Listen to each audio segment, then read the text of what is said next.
Picture this. You're standing in the doorway of a brand new room. Oh, yeah, that classic blank slate. Right. Maybe it's a boarding house dorm room or your very first apartment or even, a new cubicle at a massive tech company. And it's completely, utterly uniform. Exactly. You've got the standard four walls, the standard issue desk, the exact same bed or chair as the 20 people in the rooms right next to yours. The physical environment is basically shouting at you to conform. Yes, to just fit yourself into the identical mold of everyone who has ever sat at that exact desk. But then you start unpacking your boxes. And you realize that the cognitive tools you brought with you, like the fundamental way your brain actually processes the world, is entirely different from the person unpacking on the other side of the wall. Which is a wild realization. It really is.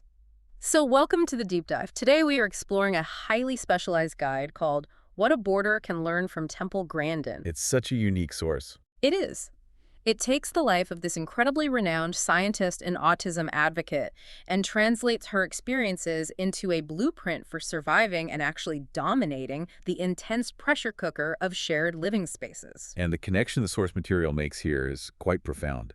The mission for this deep dive is to extract that blueprint for you. That's you, our listener, yeah. Right, because whether you are a student suddenly thrust into a chaotic boarding house or a professional trying to navigate the complex social dynamics of an open-plan office. Or, honestly, simply someone trying to decode your own cognitive wiring. Exactly. The goal remains the same. We're going to examine how understanding and building confidence in your unique neurological makeup isn't just like a modern self-care luxury. It's way more than that. It is the fundamental survival mechanism for functioning alongside other humans in close quarters. Okay, let's unpack this. Because to even survive a shared living environment without completely losing your mind, you first have to grasp the sheer invisible variety of minds operating inside that environment.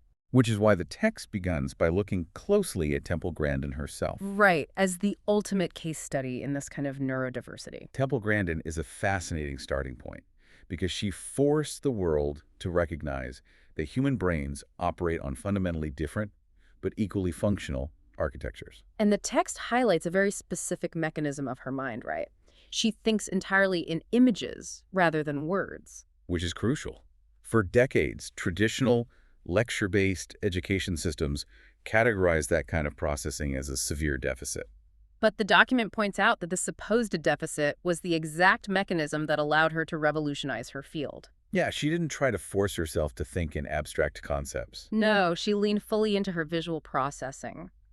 When she was designing humane handling facilities for cattle, she didn't just look at blueprints. She literally put herself in the physical perspective of the animals. Exactly. The text notes that she would get down into the chutes to see exactly what they were seeing. So she's noticing a reflection on a puddle or a shadow cast by a fence. Things that would cause the animals to panic, yeah.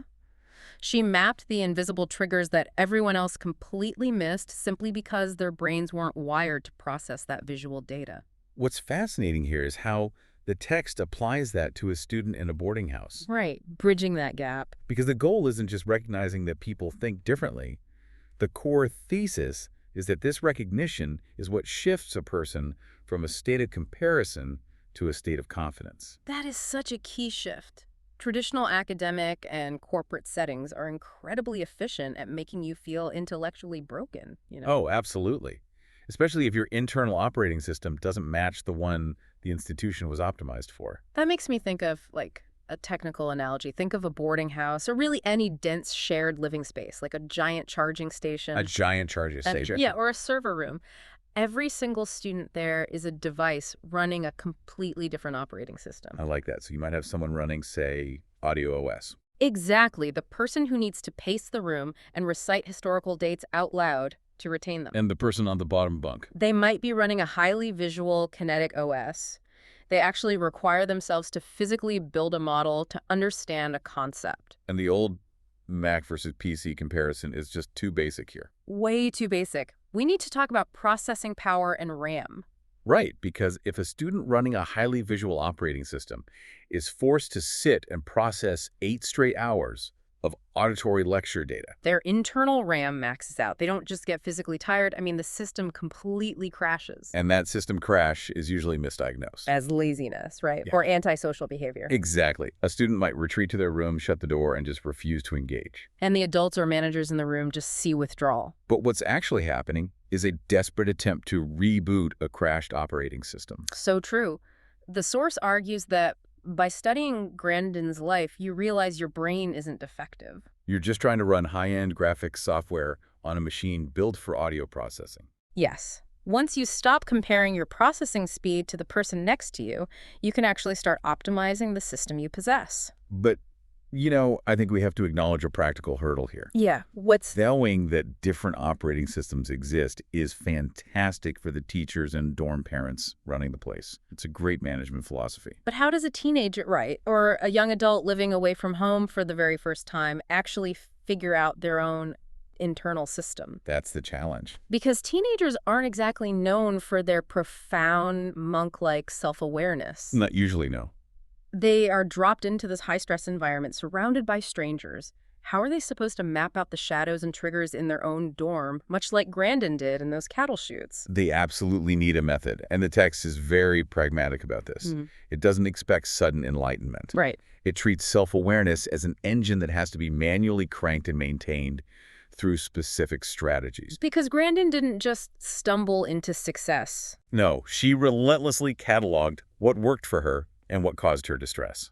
So for a boarder, the text outlines the mechanics of building this self-awareness engine. Yes, starting with the biology of independence. Wait, when you say the biology of independence, are we talking about the brain's actual physical development? Precisely. We have to consider the prefrontal cortex. Ah, the part of the brain responsible for executive functioning, planning, impulse control. All of that. And in teenagers and young adults, this area is still under heavy construction. So true. When a student lives at home, their parents often act as an external prefrontal cortex. Oh, that makes so much sense. The parents manage the schedule, enforce the sleep routines, regulate the diet. And when that student moves to a boarding house, that external regulation vanishes instantly. It's a complete vacuum. Suddenly they have to be their own alarm clock, their own chef, their own project manager. All while trying to navigate complex social hierarchies. Which is why the text emphasizes tangible external tools, not just as mere suggestions, but as cognitive prosthetics. Cognitive prosthetics, yes. Like a daily planner. Right. A daily planner isn't just a notebook. It is a temporary external hard drive for a developing prefrontal cortex. It offloads the cognitive burden of remembering deadlines. Exactly, so that the brain can use its RAM for actual learning. And the text advises actively reflecting on study habits, too. Asking things like, did reading that chapter actually encode the information? Or did I retain more when I drew a mind map? And learning to recognize their own sensory overloads is part of this. Just like Grandin noticing the reflection in the puddle, a student has to notice that studying in the bustling common room might feel socially rewarding.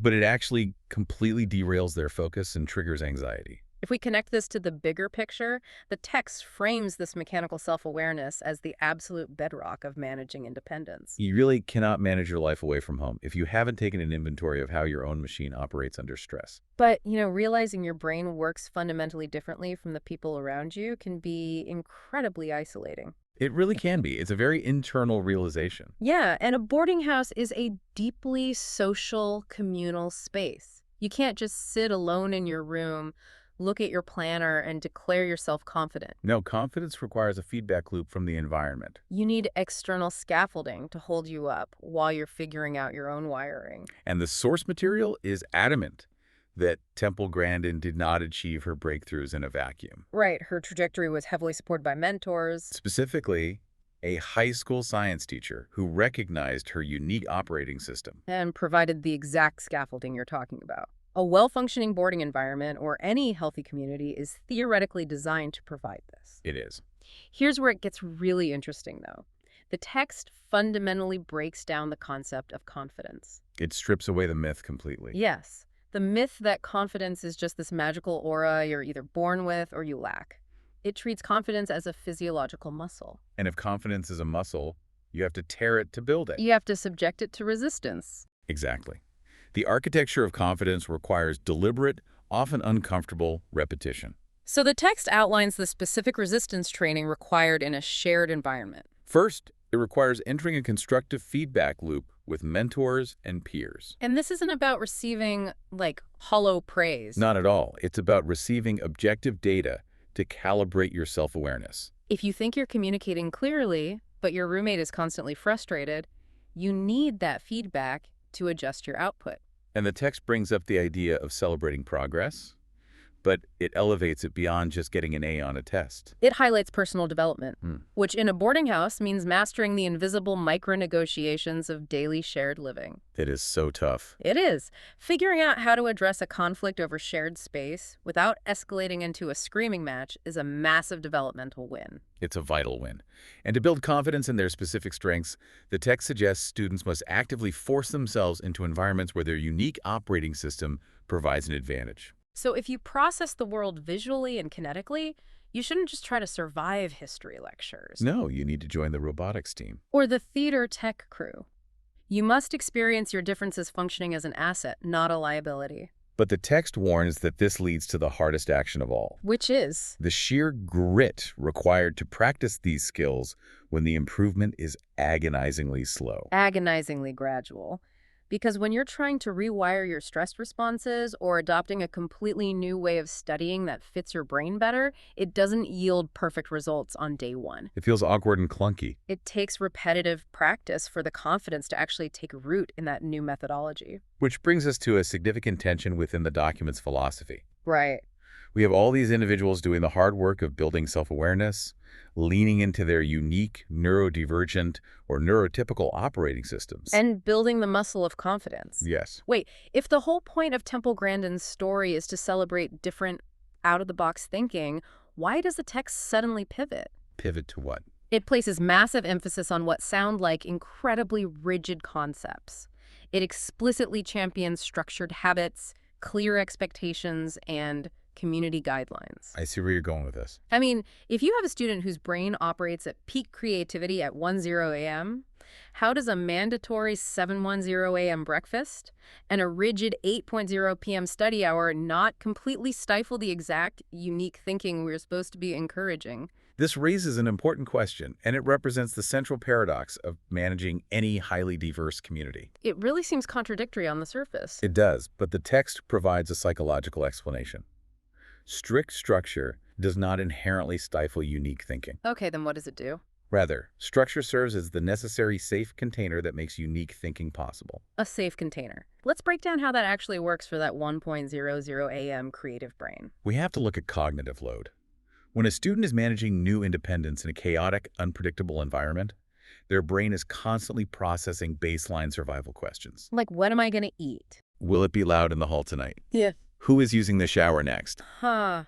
If your environment is completely fluid, your brain spends all its available processing power negotiating those basic parameters. There is literally zero bandwidth left for creative, visual, or complex academic thinking. I see the mechanism now. The structure absorbs the daily friction. Exactly. It answers all the baseline questions automatically so the brain doesn't have to. Exactly that. The text notes that Temple Grandin herself is an emphatic proponent of practical routines. Because for a neurodivergent brain, predictability reduces anxiety. The text lists the specific pillars of this structure for boarders: maintaining consistent study schedules, organizing personal spaces to reduce visual clutter, And balancing intense work with scheduled rest. It's the highway system that allows wildly different vehicles to drive at high speeds without constantly crashing into one another. That's a great way to put it. So you can only be totally free to think differently if you trust that the foundation beneath you isn't going to shift. The routine handles the mundane, freeing up the RAM for the profound. But a schedule alone is just bureaucracy, right? The text pairs this concept of structure inextricably with inclusion. Because a schedule prevents chaos, but empathy is what builds the community. Right.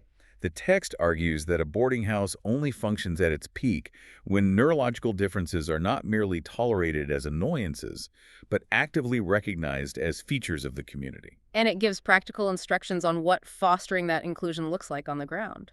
It requires actively listening without judgment when a peer is struggling with something you find incredibly easy. It means supporting peers who tackle tasks in a way that looks bizarre to you. Like if your roommate is that person who needs to pace the room and talk to themselves to memorize biology.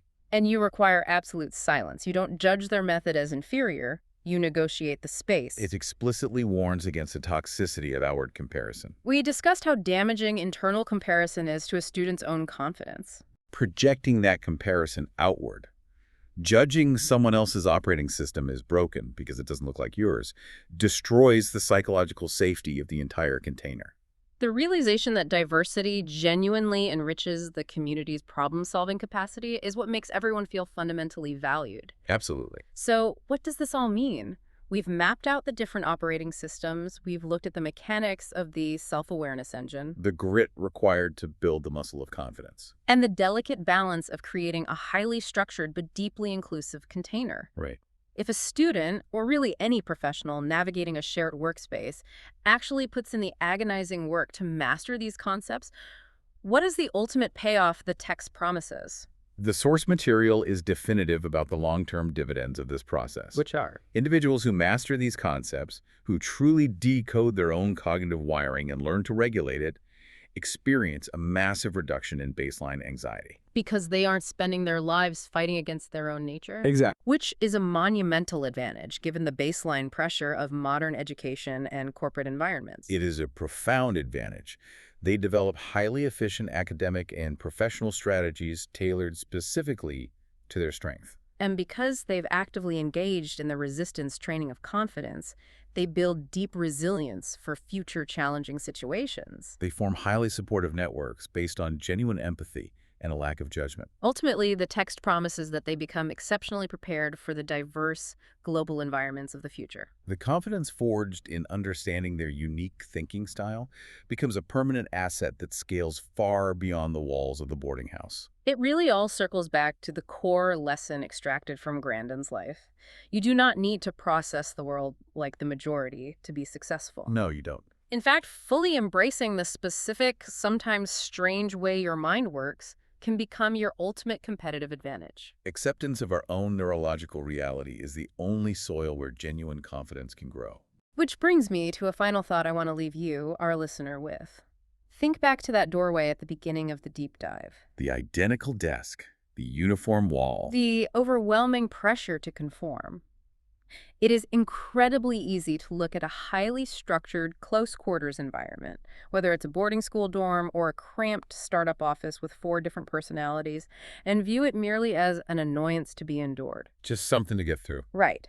But based on everything we've unpacked from this guide, if true, unshakable confidence only grows from deeply understanding how differently we each process reality. Then the friction makes sense. Exactly. Could the very friction, the sensory overload, and the complex micro-negotiations we experience in shared living actually be the ultimate training ground? It's a fascinating reframe. You aren't put into that uniform room to learn how to be identical to the person next door. You are there to learn exactly how your unique operating system has the power to reshape the entire network. That is an incredibly powerful lens through which to view shared environments. Something to seriously mull over the next time you find yourself sharing a space with a mind that completely baffles you. Thanks for joining us on this deep dive. We'll catch you next time.